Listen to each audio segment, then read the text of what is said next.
A very long time ago, in a bygone era, beyond the vast and endless sea, there was a mighty kingdom that went by the name Nurania. This sultanate was filled with blossoms, magic, and a deep, abiding peace. The very soul of this kingdom was Princess Anila. Her eyes were as luminous as the soft, ethereal glow of moonlight, and her heart was so tender that even her bitterest enemies could not bring themselves to hate her.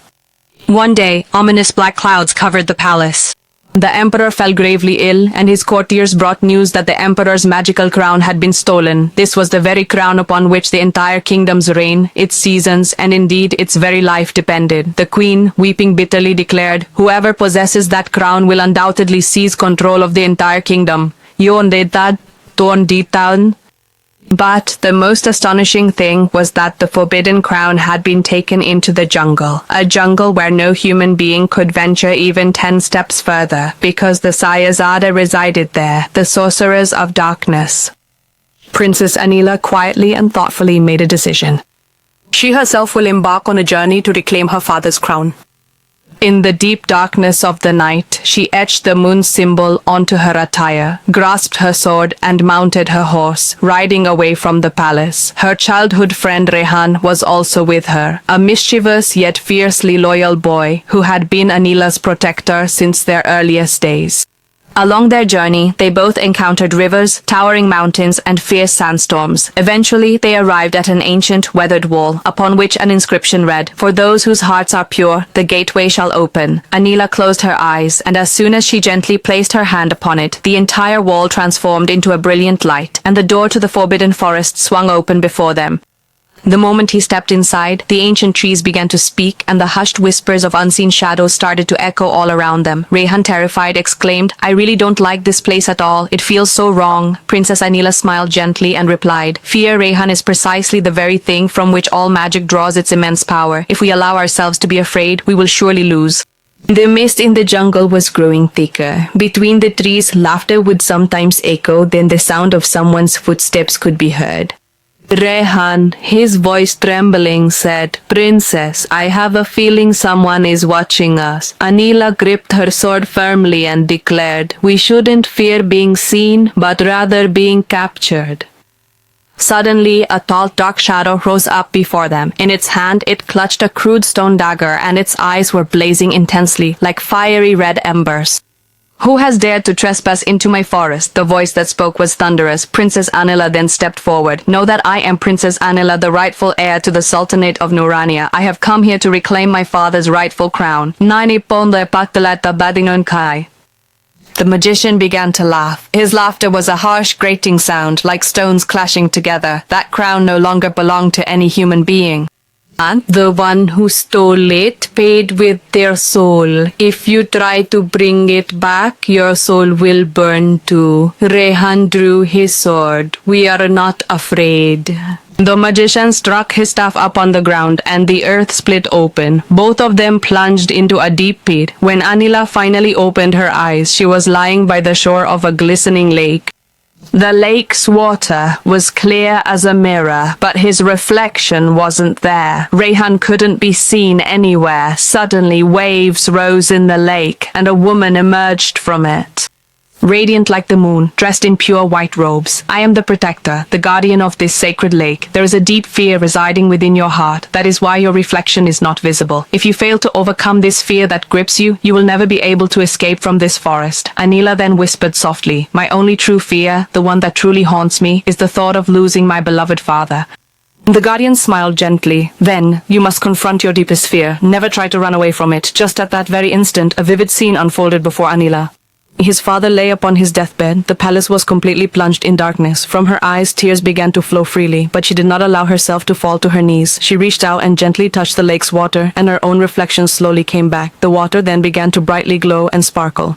A magical locket emerged from within the lake. The guardian said, "This locket will lead you to the shadow sorcerer. But remember, the price of truth is sacrifice." Anila took the locket and moved forward. Deep within the forest, the air felt heavy. Then a voice echoed, "You've returned, princess."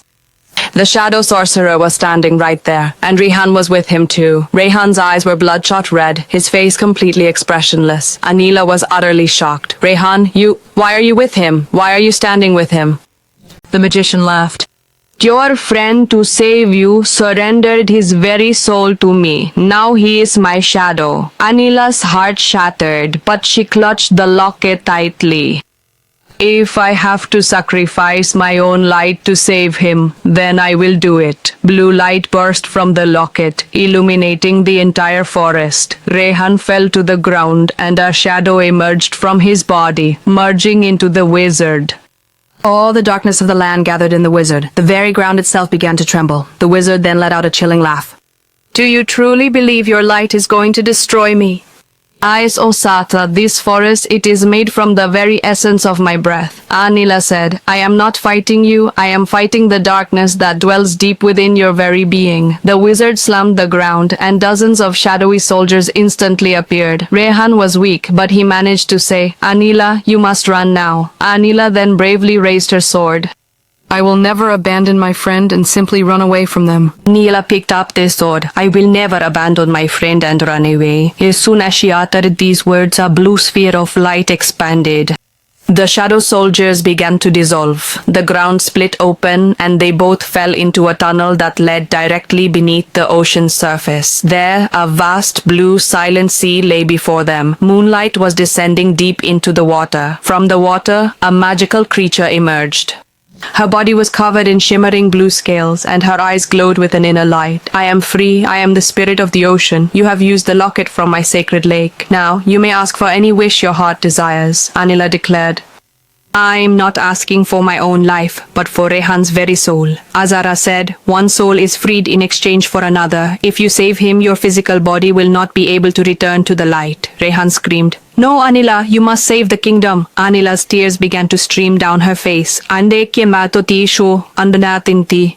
A kingdom goes blind when it forgets the sacrifice of love. She gently placed her palm into Azara's radiant light. The water immediately began to shimmer and glow. Rehan's soul was finally set free, but Anila herself started to dissolve and fade away into the brilliant light. Rehan cried out, No, you absolutely cannot do this. Just then, the sky above them roared with thunder. The evil magician suddenly reappeared before them. You sacrificed your precious light, thereby greatly increasing my power, princess. Anila, with a surge of determination, raised the glowing locket high towards the heavens. A blinding, powerful light burst forth from it, and the magician, screaming in agony, began to dissolve. Anila's own body then slowly, gradually, began to transform, dissolving into pure, radiant light. Witnessing this incredible sight, Rehan collapsed, falling helplessly to his knees. I promise you, I will certainly bring your crown back. When the sun rose, Manava was a beautiful valley, not a jungle. Rehan held a crown, and in the sky, a blue cloud shaped like Anila's smile. Rehan returned to the palace, placed the crown on the throne, and said, The crown has returned, but she who brought it back is no more. Queen Elisa placed her hand on his head. Light never truly dies, my dear child. It merely undergoes a transformation of its form. As night descended, Rian was seated on the palace's rooftop, observing the blue moon. He pleaded, Anila, if you can truly hear my voice, I beg you, please, just give me some kind of sign. Suddenly, a brilliant blue light erupted from the crown, leaving a shimmering trail of stars across the ground, and then it swiftly moved away, heading directly towards the north. Rehan was utterly astonished. Is that you, Anila? Are you calling out to me? He immediately mounted his horse and rode off, following that light. At the journey's end, an old woman emerged from the ashes. I am Eldra, the master of the shadow sorcerer. If you truly wish to bring Anila back, then you must find the light and the darkness needs to be united. Rehan then brought the crown and the lamp together. A brilliant light then spread throughout the air.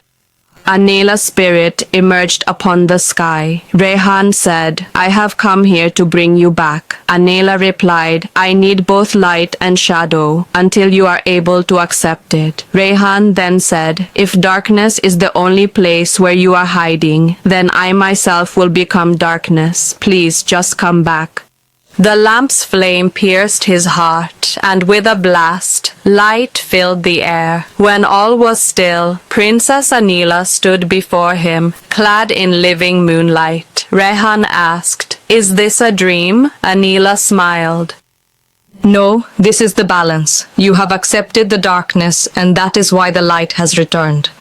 Rehan gently placed the royal crown upon her head. The entire Sultanate eagerly awaits your reign, O Queen of Radiance. Thousands of stars are shining brightly in the night sky. They began to shimmer and shine, some with a golden glow, others a deep dark black. Anila then spoke. This is the undeniable reality, Rehan.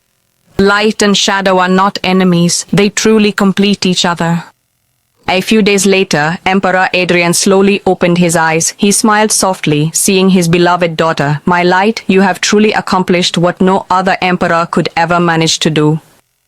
A grand celebration took place within the palace walls, and in the streets the people celebrated with immense joy. Malika, Anila and Rehan were seated together upon the royal throne. Rehan then spoke. We did not merely conquer the darkness, but instead we have transformed it completely into radiant light. Anila smiled gently and added, and this truly is the greatest magic of all, the profound magic of love, of hope, and of forgiveness. At night, Anila cast her gaze up towards the sky. Our profound thanks and praise be to you, O Lord of all the worlds. You have transformed the deepest darkness into radiant light and bestowed upon us a fresh new beginning. There was tranquility in the air, and the radiant sultanate was lit up forever.